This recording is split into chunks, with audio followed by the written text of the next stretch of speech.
जय हिंद दोस्तों। आज के वीडियो में आप जानेंगे कि धारा 80 क्या है, धारा 143 क्या है और इसे करवाने की संपूर्ण प्रक्रिया मैंने पूरा आपके लिए जो है विद नोट्स के, ठीक है, पूरा आपको समझाऊंगा विधिवत तरीके से। ठीक है साथियों, तो देखिए सबसे पहले मैं आपको साथियों एक चीज़ समझा दूं कि धारा 80 जो होती है वो होती है लैंड यूज चेंज, यानी कि जैसे मान लीजिए ये आपकी ज़मीन है साथियों, ये ज़मीन है, ठीक है। तो ये यदि मान लीजिए आप इसे किसी भी गैर कृषि, यदि मान लीजिए कृषि तो ठीक है, अगर इस पर कोई भी गैर कृषि कार्य करेंगे, मान लीजिए कोई फैक्ट्री, दुकान, मकान, प्लॉटिंग कुछ भी करेंगे, तो आपको क्या करवाना होता है, धारा 80।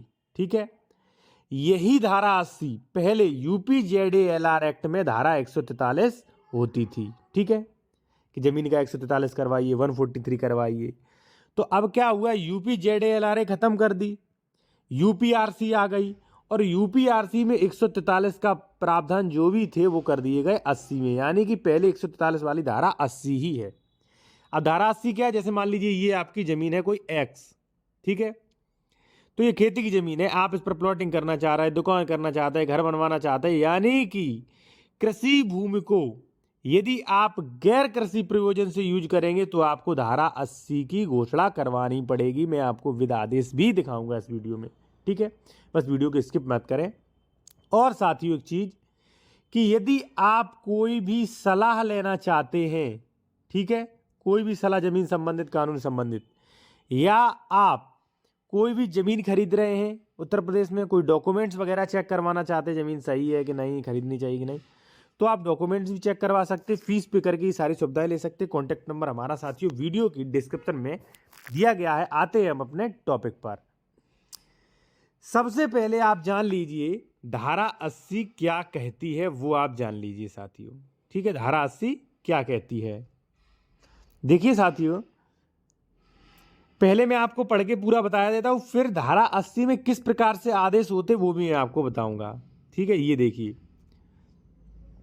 औद्योगिक, वाणिज्यिक या आवासीय प्रयोजन के लिए जोत का उपयोग, यानी कि कोई आप उद्योग लगाना चाहते हैं, या वाणिज्य यानी कि कोई भी आप कुछ भी करना चाह रहे हैं, या आवासीय आप रहना चाहते हैं के लिए जोत का उपयोग।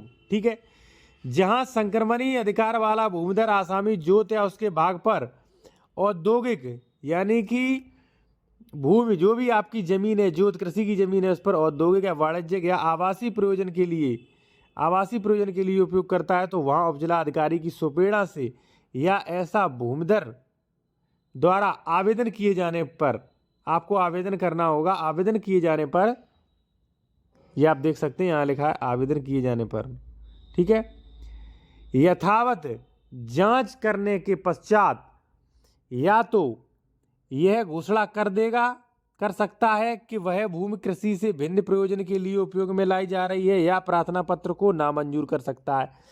आपको उपजिलाधिकारी को प्रार्थना पत्र देना होगा कि महोदय हम इस भूमि का अलग वो प्रयोजन से चेंज करवाना चाहते हैं, हम इसका उपयोग जो है गैर कृषक करना चाहते हैं। उपजिलाधिकारी को देंगे तो उपजिलाधिकारी जो है या तो कर सकता है या नहीं कर सकता है। उपजिला अधिकारी ऐसी घोषणा नामंजूरी के कारणों को उल्लेखित करेगा। यदि मान लीजिए वो नहीं करता है तो क्यों नहीं करता है, इसके लिए वो कारण अभिलिखित करेगा। और प्रार्थना पत्र प्राप्त की दिनांक 45 दिवसों के अंतर विनिश्चय आवेदक को देगा, यानी कि 45 दिनों के अंदर वो डिसाइड कर देगा वो करेगा कि नहीं, और नहीं करेगा तो कारण अभिलिखित करे।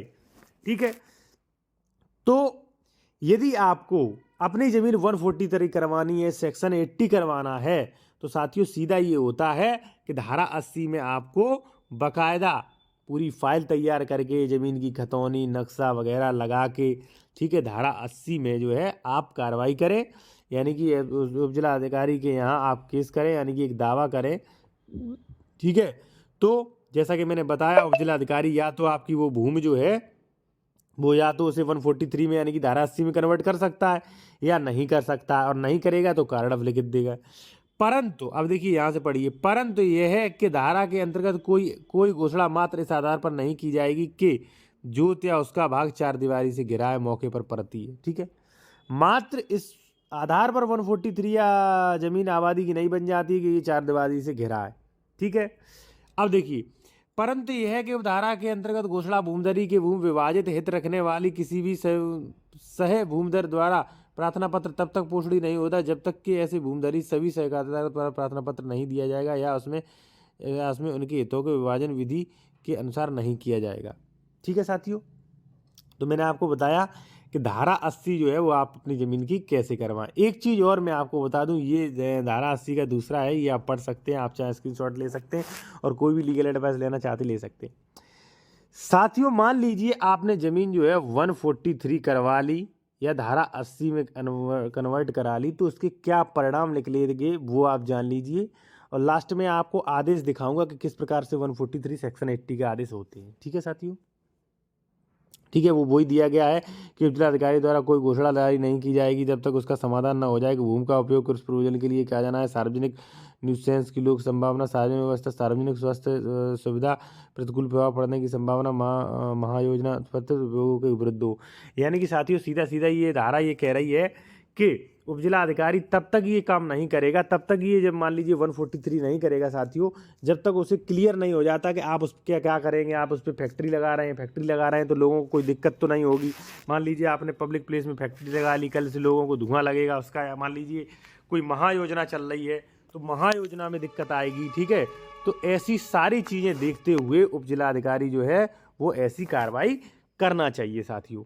ठीक है, एक चीज़ मैं आपको और बता दूं कि इसमें थोड़ा सा फीस पे करना पड़ता है। जब आप मान लीजिए सेक्शन 80 करवाएंगे, धारा 80 करवाएंगे तो उसमें थोड़ा बहुत फीस भी आपको पे करना पड़ता है। चलिए अब हम बहुत ही महत्वपूर्ण एक सेक्शन और है सेक्शन 81, उसके ऊपर भी चर्चा कर लेते हैं। ठीक है, सेक्शन 80 यानी कि घोषणा के परिणाम। यानी कि मान लीजिए आपकी ज़मीन जो है सेक्शन 80 में कन्वर्ट हो गई तो उसका क्या परिणाम निकलेंगे, क्या वो मतलब निकलेगा उसका। ठीक है, दिन घोषणा की जाए वहाँ जो या उससे संबंधित भाग के संबंध में लिखित परिणाम होंगे। पहला क्या परिणाम होगा देखिए वो आप जान लीजिए कि भूमि के अंतरण के संबंध में इस अध्याय के द्वारा अधीन सभी आरोपित निबंधन संक्रमणीय अधिकार वाले भूमिधर के लिए लागू नहीं रह जाएंगे। यानी कि ये अध्याय 9 है, अध्याय 9 में जो भी रिस्ट्रिक्शन लगाए हैं वे संक्रमणीय भूमिधर वालों पर लागू नहीं रह जाएंगे। इस अनुसार देखा जाए तो आप SC ST की ज़मीन जो है वो खरीद सकते हैं सेक्शन 80 के बाद, जैसा कि मुझे समझ में आ रहा है और आप भी ये धारा समझ सकते हैं साथियों। ठीक है, और एक चीज़ मैं आपको बता दूं कि कोई भी लीगल एडवाइस के लिए संपर्क कर सकते हैं, कॉन्टैक्ट नंबर वीडियो की डिस्क्रिप्शन में। दूसरा क्या है वो आप देख लीजिए, ये दूसरा है। ठीक है, अध्याय 11 में किसी बात के होते हुए उक्त घोषणा के दिनांक अनुमांगी कृषि के प्रारंभ होने के ऐसी भूमि राजस्व भू भुगतान से मुक्त कर दी जाएगी। यानी कि भू राजस्व भुगतान से मुक्त कर दी जाएगी। साथियों अगर मान लीजिए आपने सेक्शन 80 करवा लिए तो वो ज़मीन जो है वो लगान मुक्त कर हो जाती है, भू राजस्व मुक्त हो जाती है। और एक सबसे बड़ा जो एक माइनस पॉइंट होता है सेक्शन 81 का, यानी कि सॉरी धारा 80 यानी कि 143 का, वो ये होता है कि यदि आपने 5 वर्ष तक, जैसे मान लीजिए 143 करवा लिया आपने और 5 वर्ष तक कोई भी उस पर गैर कृषि कार्य नहीं किया या जिस प्रयोजन के लिए करवाई थी वो नहीं किया, तो फिर से आपकी ज़मीन जो है वो 80 जो है धारा 80 का आदेश कैंसिल करवा दिया जाएगा। अभी आदेश पढ़ेंगे तब आप सब कुछ देखेंगे साथियों। ठीक है, अब साथियों यहाँ पे बात करेंगे भूमिधर न्यायगमन के विषय में उस व्यक्तित्व विधि से नियंत्रण होगा जिसके वह अधीन है। यानी कि न्यायगमन के विषय में व्यक्तित्व विधि से नियंत्रण होगा जिसके वह अधीन है। यानी कि इसी विधि से उस पर नियंत्रण होगा और जो भी कार्रवाइयाँ हैं वो इसी विधि से की जाएंगी। साथियों अब मैं आपको दिखाऊंगा थोड़ा सा आदेश जो 143 के SDM द्वारा किया जाता है। दूसरी बात साथियों मैं आपको एक बात बता दूं कि यदि आप कोई भी कानूनी सलाह लेना चाहते हैं किसी भी प्रकार की तो आप ले सकते हैं, कॉन्टैक्ट नंबर वीडियो की डिस्क्रिप्शन में हमारा दिया गया है साथियों। ठीक है जी, अभी 1 मिनट रुक। तो साथियों अगर आप आदेश देखना चाहें तो ये आदेश देख सकते हैं, ये आदेश पढ़ सकते हैं। ठीक है, इस पर क्या लिखा है, राज्य सरकार धारा 143 UPZLR, देखिए यहाँ पे देखिए ये वाला। ठीक है ना, राज्य सरकार धारा 143, क्योंकि ये पुराना आदेश है तो 143 अब 180 होगा। तहसीलदार मथुरा संसूति आख्या 12/12/14। ठीक है, उपजिला अधिकारी आदेश दिनांक 19/12/2014 के अनुसार खातेदार भरंगा कंस्ट्रक्शन प्राइवेट लिमिटेड, माधुरी हवेली रोड, मथुरा। डायरेक्टर राजपाल सिंह पुत्र स्वर्गीय शिवराम सिंह, माधुरी महौली रोड, मथुरा की भूमि खाता संख्या 9 खसरा नंबर 1 रकबा इतने में से लगान ये रकबा 75 यानी कि ये लगभग 759 वर्ग मीटर है।